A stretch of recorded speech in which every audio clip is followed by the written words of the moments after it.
The After Show with Telecom TV's Guy Daniels and Ray LeMaitre.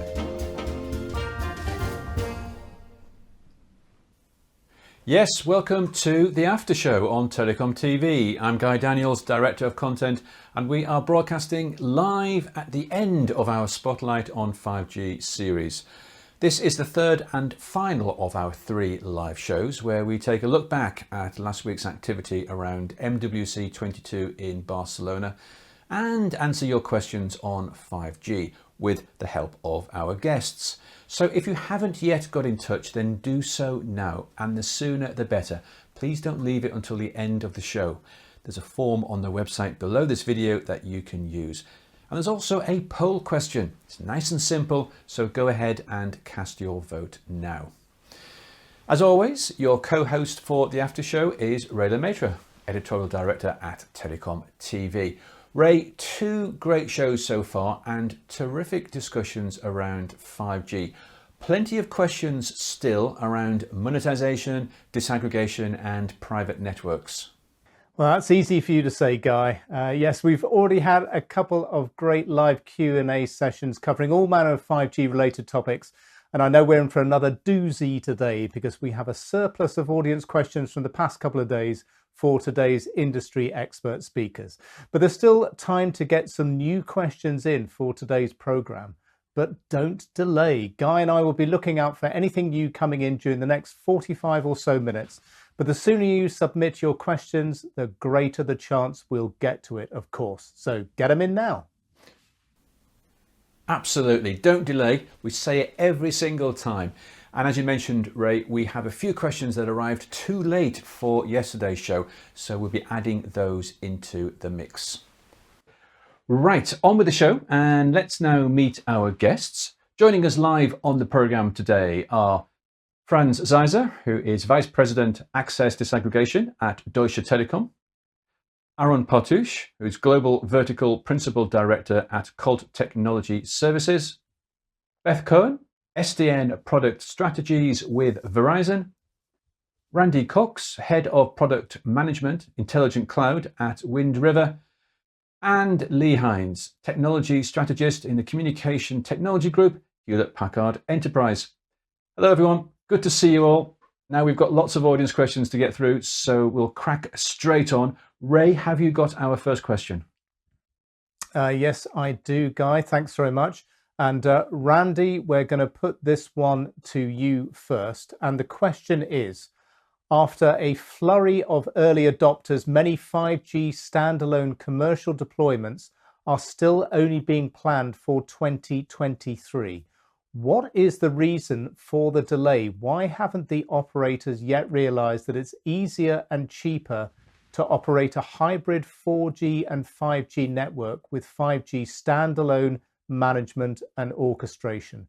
So, Randy, do you think that this is an unexpected delay? Do you think there's any reason why things aren't moving as quickly as maybe they might have done?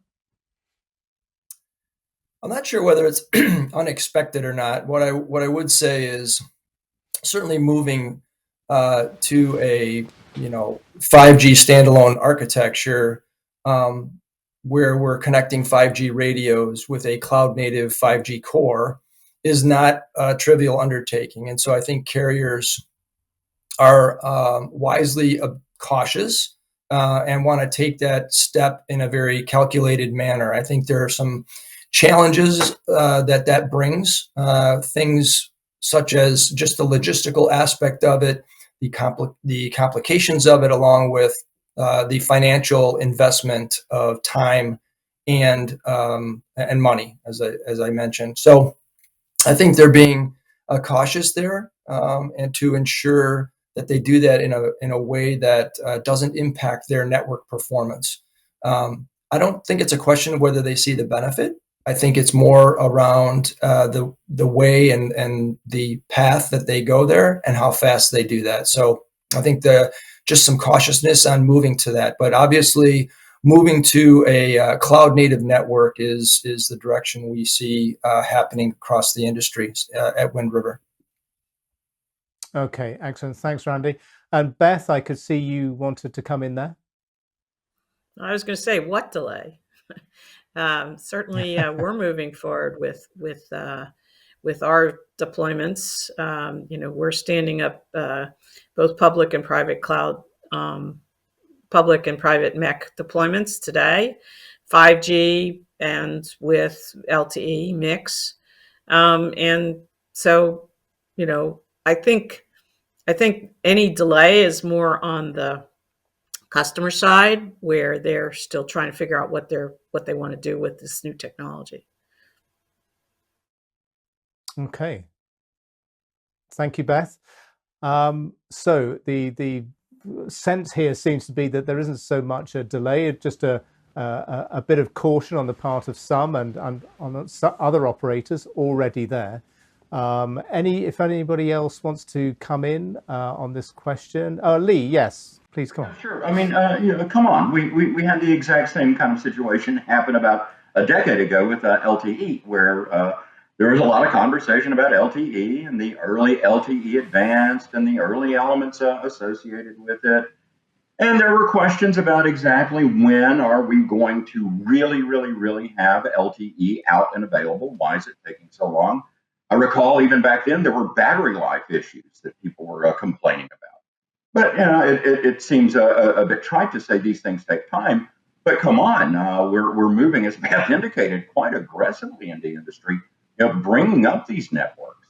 People are experiencing 5G as they go about their business, and it simply is happening. And so it's a bit unfair to say, when will it happen, when you are in the middle of an overall tidal wave towards better communication capability. Okay, thanks, Lee.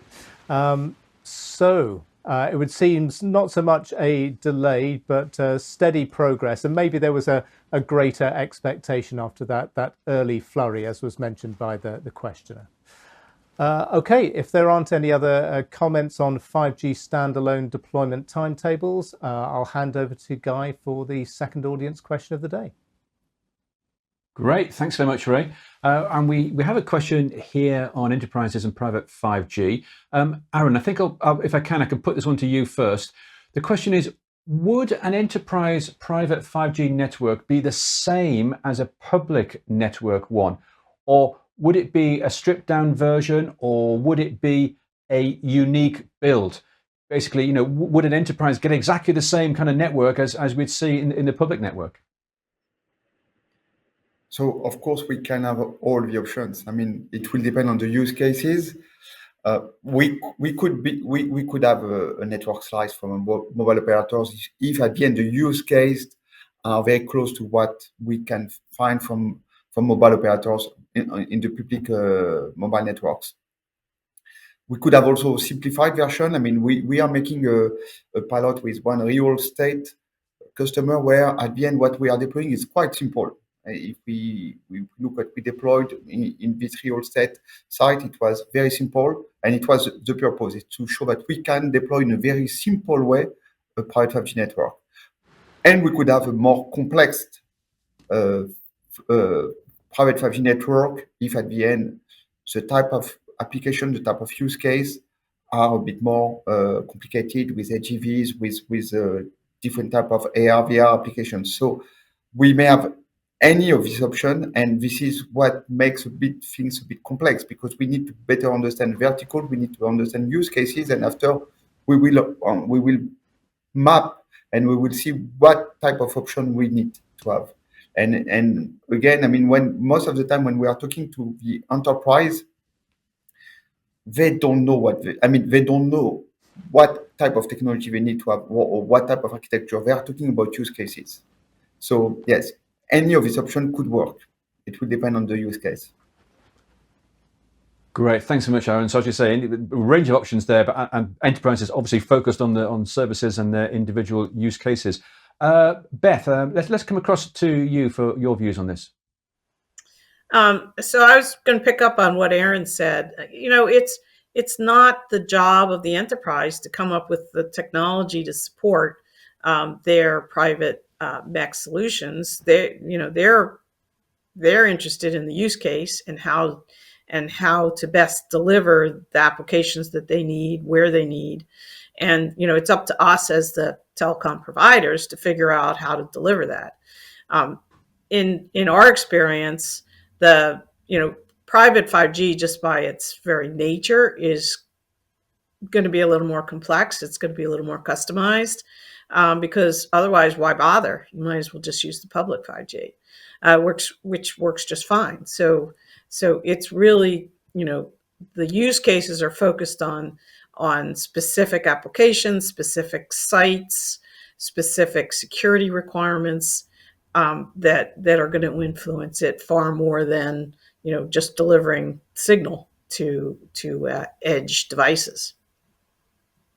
Okay, thanks very much, Beth. And we've just got a question in a few minutes ago here. Let me just read this one up, because it's very much related to what we've just been discussing. And the question is, the plan with 3GPP is to how they cope with enterprise requirements. They're going to be looking at in release 17 and release 18. And also in parallel with this, you've got monolithic 5G competing with Open RAN. Therefore, how can enterprises make a decision to go to 5G, private 5G networks today? Is it safer for them to wait another 2 or 3 years for a clearer view? Which kind of comes back to a perennial problem here, is like, at what point do you make the plunge, take the plunge and step in? Is it better to wait a bit longer? There might be a better, more appropriate solution for enterprises coming out in a few years' time. Lee, do you've got any thoughts about this? How do you see this? Again, it's a bit of a proverbial question, right? I think I have literally an album cover here that here's the clash. Should I stay or should I go? Right? What should you do? Right? Well, and I think, as Aaron and Beth both indicated, the use cases drive your overall desire to go towards the communication needs that suit your use case. When you're going after a business, the last thing you do is say, well, first of all, I need to understand exactly how much compute power I'm going to need. Nobody does that. You come up with a use case. You derive the nature of the compute power that's necessary to support that. You derive the nature of the communication power that's necessary to support that. In the past, people have been rightfully complaining as we transitioned through 2G, 3G, 4G, and now to 5G. When will I get more bandwidth? When will I be able to pack more data across? And it's happening, it's happening, it's happening. It's coupling together even with Wi-Fi as the industries come together. And yes, that brings you into the progressive nature of release 16, release 17, release 18, and exactly what you should do in terms of the nomenclature of moving forward and all of that. But it's right back to worrying about what kind of silicon is going to be in your computer, right? You need to worry about the use case first, and then let the communications needs for that use case come and support you. And that's what we work with enterprises to do. Meet communication needs, not 5G needs or Wi-Fi needs or Bluetooth needs, but comm needs. Great, thanks, Lee. Focus on the use cases, and you're right, the Clash were ahead of their time, absolutely. Aaron, let's come across to you for some extra comments. Yeah, I mean, totally agree with what Lee said. It's, again, about use cases, and I mean, I can't understand why we should wait, because at the end, I think the main challenge is about the ecosystem. And when I'm talking about the ecosystem, I'm talking about the devices, I'm talking about the applications. Indeed, release 17 will improve the latency of the 5G networks, and 18 we will have even more improvement. But if we wait, we will, after again, postpone this development of ecosystem. And from my point of view, this is the main challenge that enterprise will have. So enterprise that are early adopters and that are trying now private 5G will have a real competitive advantage compared to the one that will wait for the release 17 or release 18. Great, thanks very much, Aaron. And Beth, some quick comments from you as well. Yeah, one thing I don't think you should wait. The technology is pretty robust. It will continue to evolve, of course. But one thing, if you start down that path now with those use cases, you're building that experience that's so critical, and that gives you a competitive advantage. where, as new features come along, you'll add them in. But, if you wait a year or two, all your competitors will be well ahead of you. They'll understand the technology better. They'll be far more ready to incorporate new features as they come down the pike than you are. So don't wait, jump in. So if you're an enterprise looking for a private 5G network solution and you've got a need today, just don't wait. Very clear message from everyone there. Thanks very much indeed. Ray, I think we should move on to our next viewer question. Okay, great. Thanks, Guy. And Franz, this is going to come to you first. And the question is, will all mobile operators have to deploy virtual RAN eventually, even if they don't go all in on Open RAN? So I guess the question is vRAN inevitable for mobile operators, but maybe Open RAN not being so inevitable? That's an interesting one, I have to say. It's a bit a question of time. So I think if you're super afraid in the next few years, you will still see proprietary hardware-based solution being offered. If that is going to stay, that's an entirely different question. Just look at core, as we just discussed, and try to find a core net solution based on proprietary hardware. It's more and more difficult to find, as the mainstream today is to go software on standard hardware, and that's for very good reason. And I strongly believe something very similar will happen in radio going forward. So sooner or later, looking at how much development and how much dynamic we see in the ecosystem, how many new announcements we have seen in Barcelona, and even more so not being announced, but we learn from companies by talking to what are plans. So there's a lot of good stuff ahead of us. So also there, I strongly believe the mainstream will turn over to software-based baseband solution. So sooner or later, everyone will have that. The question is, is it worth for them to take the extra effort to, in parallel to the mainstream software solution, also to come up with something that's based on proprietary hardware?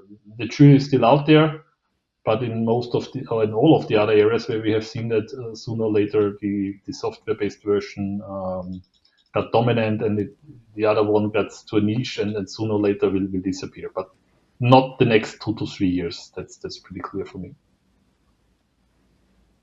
Okay, thanks, Franz.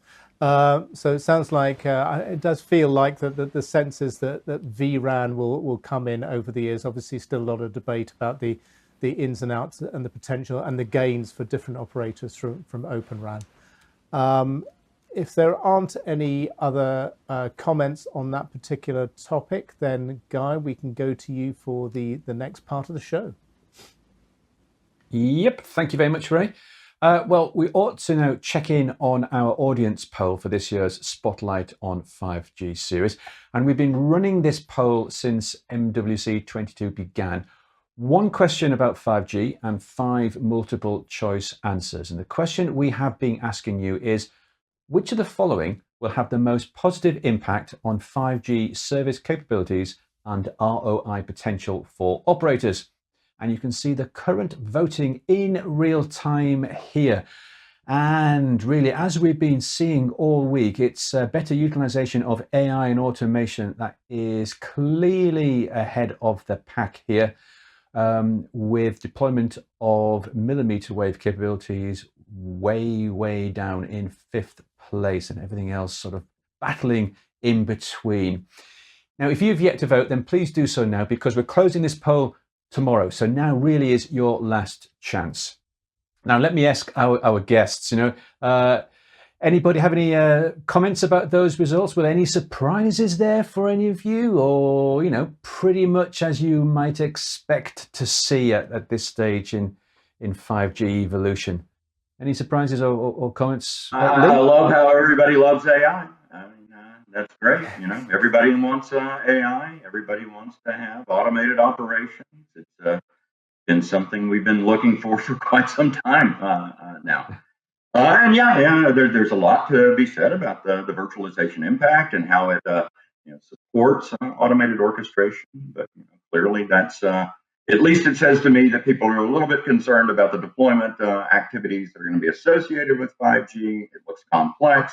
Perhaps we can have some manageability and artificial intelligence elements that help us out. Thanks, Lee. And that message on automation is coming across loud and clear. Beth, I'll come to you, then I'll come down to Randy.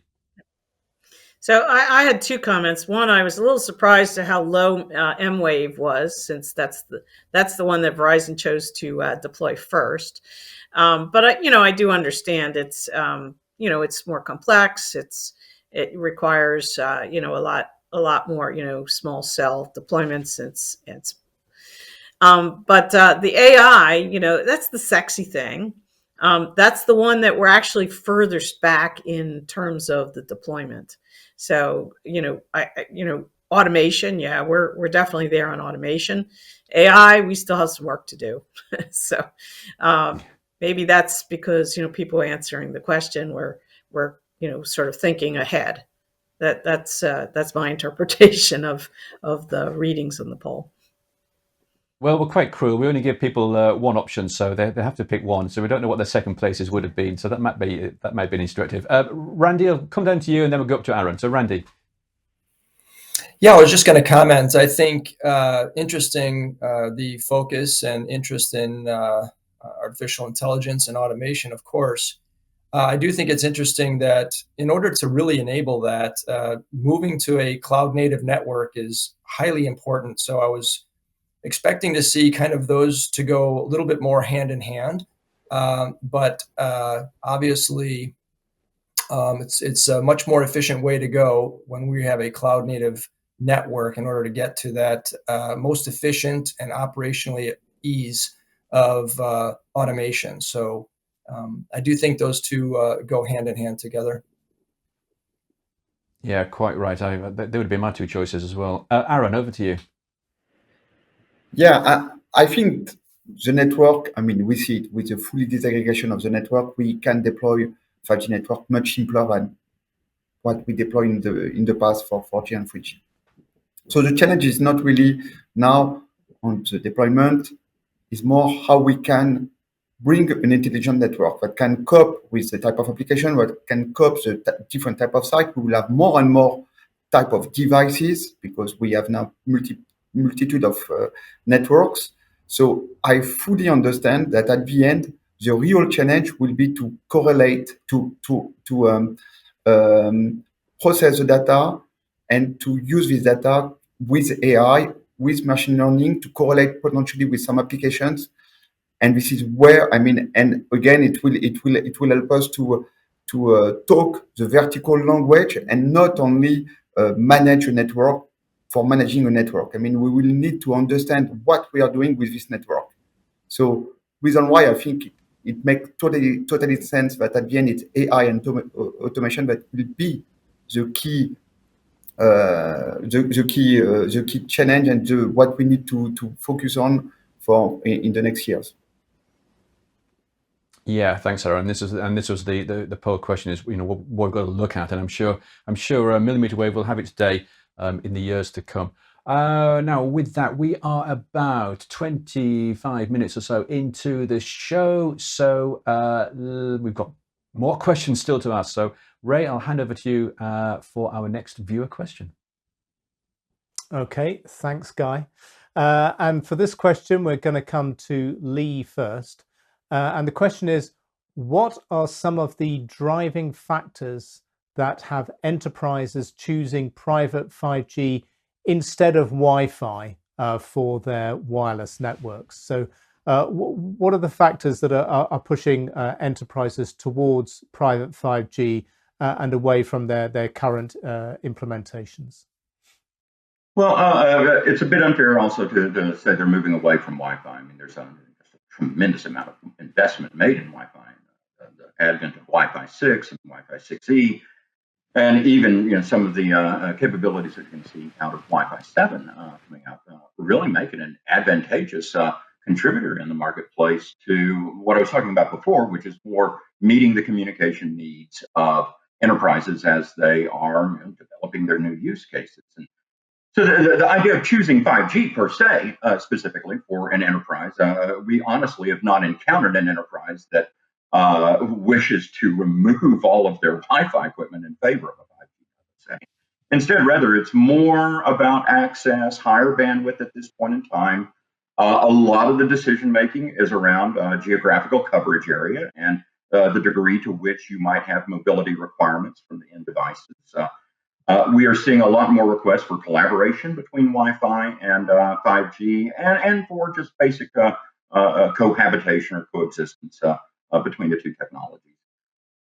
So the driving factors are not really in there for an either or type of situation. Rather, what they are for is the utilization of private 5G to once again meet the kind of the bandwidth, the access, the mobility requirements that the enterprise is going after.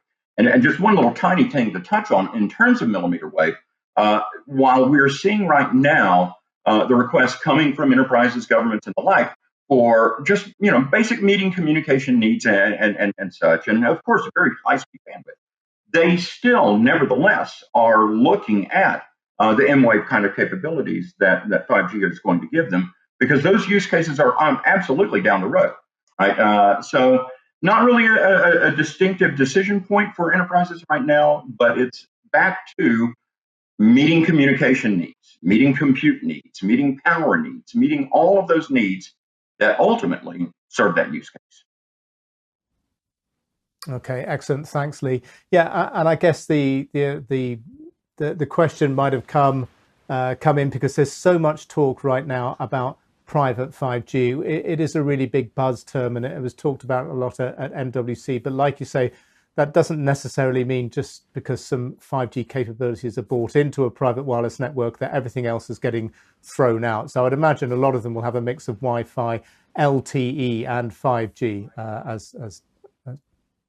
If I tossed Wi-Fi out of my house, my kids would kill me.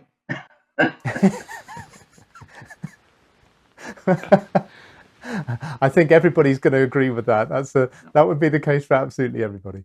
Okay, if there's no other specific responses to that particular question, Guy, we can move on to the next one. Okay, thank you, Ray.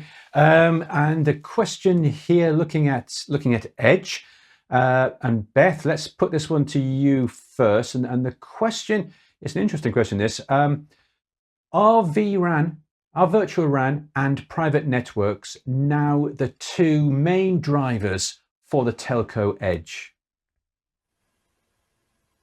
Not at all. The telco edge is really more about,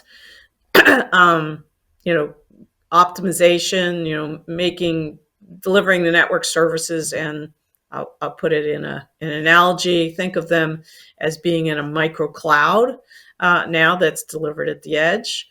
And, so obviously, virtual RAN is part of that conversation, but it's by no means the only conversation. And remember, there's two types of edge, and they have radically different use cases. There's the telco edge, which tends to be more concerned with, delivering wireless in whatever form out to, customers, whether they be mobile or fixed wireless or whatever. And then there's the enterprise edge where we're bringing services out to the edge, directly into the enterprise sites. And again, it could be fixed wireless, it could be it could be wireline, it could be whatever. But I don't see that edge, telco edge, or any kind of edge being driven by that technology. It's really much broader than that. Okay, thanks very much, Beth. And I think this comes back to large extent on perception, and because of the industry, we in the industry talk an awful lot about vRAN and private networks now. Now we've got some more comments coming up. So Randy, let's go across to you first. Yeah, I mean, it's a great topic, and at Wind River, I'm happy to say that and my comments align with Beth's, as we are deployed commercially in Verizon's network with our cloud solution. I think it is a much broader perspective or scope, if you will, around what we can do at the edge. I think the initial deployments of vRAN are helping prove that out, but it is a much broader case in terms of being able to go to the enterprise and taking this into a number of different use cases. And we're even seeing that within Verizon's network as well today. Great, thanks so much, Randy. And Franz, I think, did you want to comment on this one as well?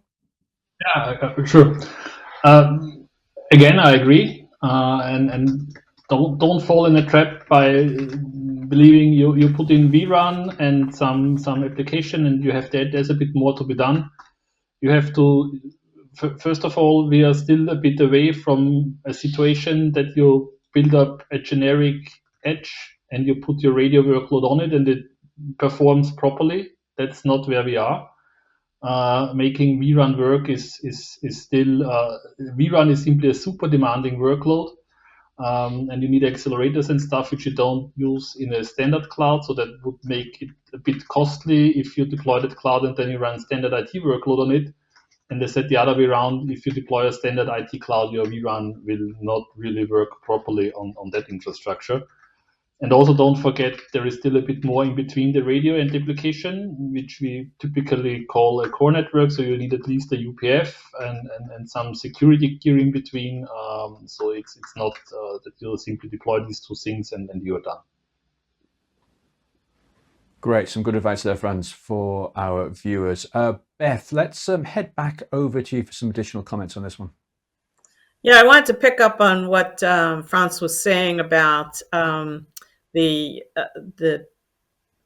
hardware. You know, right now RAN still needs to be, still needs some connection to the hardware. I don't see hardware disaggregation happening as, I know that it was touted as the latest thing, probably 3 or 4 years ago.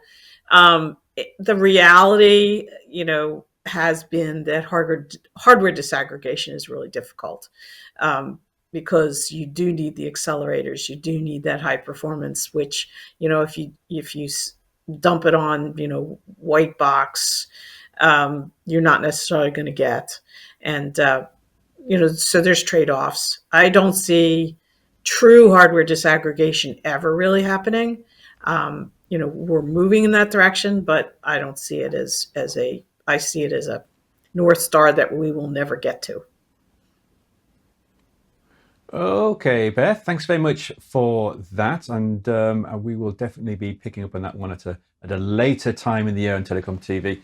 Unless there's any more answers or comments about the use of the edge as use cases, then I think we'll hand back over to Ray for our next question. Okay, thanks, Guy. So this is a question for all of our guests today, and I've got a pretty good idea that Lee might want to come in on this, because you kind of touched on this a minute ago. Because the question is, could 5G become the smart connectivity option for home networks instead of Wi-Fi? So 5G as an alternative to Wi-Fi for connecting everything within the home. Is this a possibility in the future, do you think? So Lee, can I start with you? Because Sure. It's wonderful to be asked a question about, is it possible? Yeah, of course. If it's not, even anti-gravity, it's all possible. But it comes down to cost. Come on, right? First of all, in my home, I've got plenty of Wi-Fi. I have very little other devices non-Wi-Fi related. It'd be very difficult for me to somehow do a conversion activity. And then I have a gate. It uses RFID. I mean, would I actually, put a SIM module in something like that, or even if it was an eSIM, even if it was super lightweight? And why would I, corrupt the form factor and all that other stuff? This is a common occurrence, right? When will we always convert over? I remember this happening in some of the earliest days of IoT, when we started realizing there were different types of radio requirements. And one of the suggestions was, well, let's just put 2 radios in it, right? And we thought, well, what if it's a connected teddy bear? I mean, it's going to have 2 radios in it and a giant head. It makes no sense, right? So I personally don't think it's going to have that kind of overall tidal wave consumption of what's happening in the marketplace. But I think you're going to tune the devices to what they need, right? My electric gate does not need 5G connectivity. My gas meter does not need HDMI quality video, but I don't need a network of HDMI quality video to support my gas meter, right? So there's going to be a little bit of quid pro quo on exactly what the communication capabilities are and what the device requirements are going to be.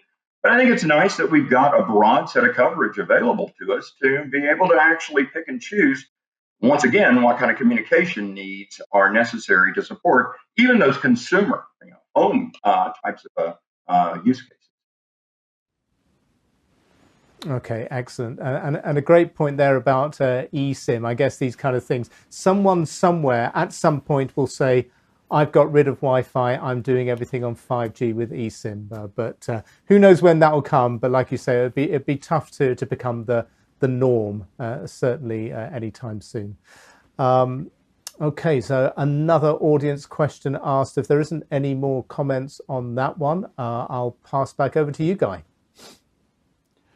Oh, yeah, thanks for it. I think we just saw Beth there. So Beth, please. And to a certain extent, we all have access to 5G or Wi-Fi or LTE in our homes today.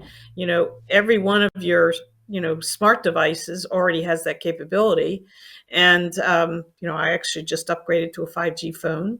And, but, it prefers to work on the wireless network. There are some logistic problems with plaster walls and metal walls and etc. in the inside environment. So I would agree with Lee. It's not coming anytime soon, even though we sort of have the capability today. Okay, thanks very much, Beth. Now we are almost out of time for this show, but we've still got a few minutes left, and we do want to pick up more on MWC. So we're going to ask a final question to all of you. Now that MWC 22 is over, and we've had a little time at least to digest all the news and activities, what I'd like to ask each of you is, what was your main takeaway from MWC? And it doesn't matter if you attended in person or participated virtually or just followed along. So let's start with Franz, perhaps. Franz, what was your takeaway? Because you actually went to MWC, didn't you? Yeah, I have been there. Was pretty surprised how busy it was. So, and I enjoyed it. Basically, I enjoyed it. The only thing I didn't enjoy so much was this mask in the face all the time. That was really a bit unpleasant experience after the second and third day. Content-wise, as said before already, I saw a lot of products, solution being announced, new players coming around, having pretty ambitious plans around Open RAN and ORAN, so that all sounded really very promising to me.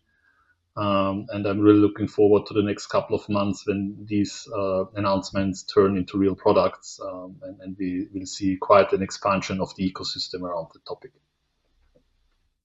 Yeah, absolutely. Well, we want to see those announcements actually become reality next. Randy, what about you? Because again, you were there in person. Yes, I was, and was very pleased to be there, and had a great week. I would agree with Franz. I think there was, from my perspective, is a very clear focus on cloud native networks and the adoption of ORAN. But even more so, I thought with the focus on evolving networks from the cloud native core, but all the way to the far edge. And so there's a much more of a focus at the far edge from my perspective. And so I was very happy to see that and hear that, and had some very great conversations with both customers who are looking to go to the far edge with their with cloud native solutions, as well as with our partners.